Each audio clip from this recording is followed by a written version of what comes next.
Alors maintenant, on va passer à la recherche d'une primitive de cette fonction qui a x associe ln de x sur x au carré.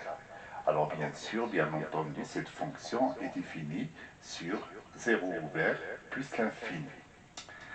Alors, le premier défi, c'est j'ai un quotient, et donc ce quotient, il faut le transformer en produit de deux fonctions pour pouvoir appliquer la méthode de l'intégration par partie. Alors là, vous avez sans doute déjà trouvé, donc ça fait 1 sur x au carré multiplié par ln de x.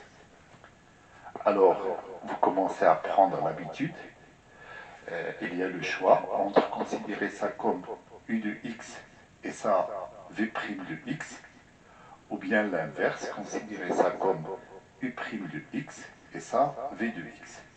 Mais on a vu généralement que lorsqu'il y a le logarithme, eh bien, on va le mettre en position de fonction qui doit être dérivée. C'est-à-dire, je vais considérer ça comme u' de x et cette fonction, enfin ce terme-là, comme v de x. Alors, on pose u' de x égale à 1 sur x au carré, et puis v de x égale à ln de x. Et du coup, une primitive de 1 sur x au carré, c'est moins 1 sur x.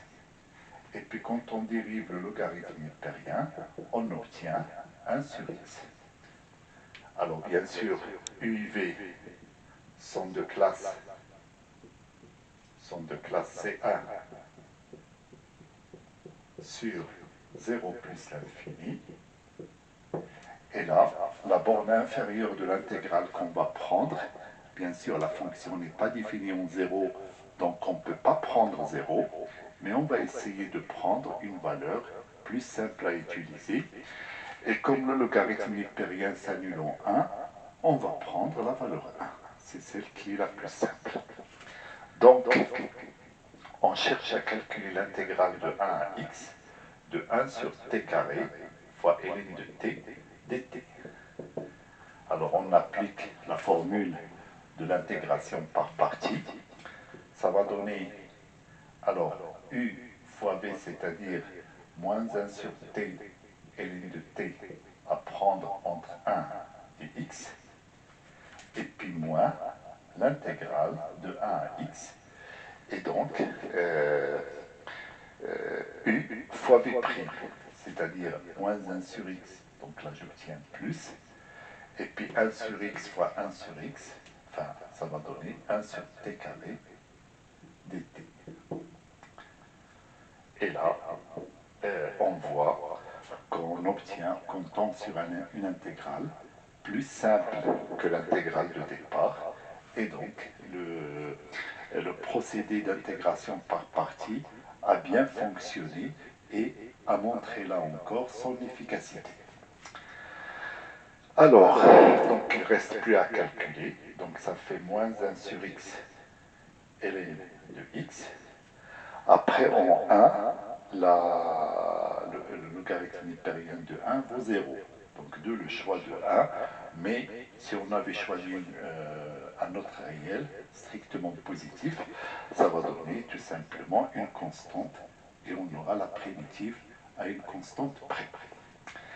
Et puis ensuite, la primitive de 1 sur t carré, c'est moins 1 sur t à prendre entre x et 1. Et donc ça va donner moins 1 sur x ln de x, plus, alors plutôt moins 1 sur x, et puis plus 1. Et du coup, f10 de x égale à moins 1 sur x ln de x moins 1 sur x. Et on peut vérifier que cette fonction est bien, une primitive de f10 en dérivant tout simplement ça. Et pourquoi je n'ai pas pris le 1, ça je l'avais déjà expliqué, puisque une primitive est donnée à une constante près.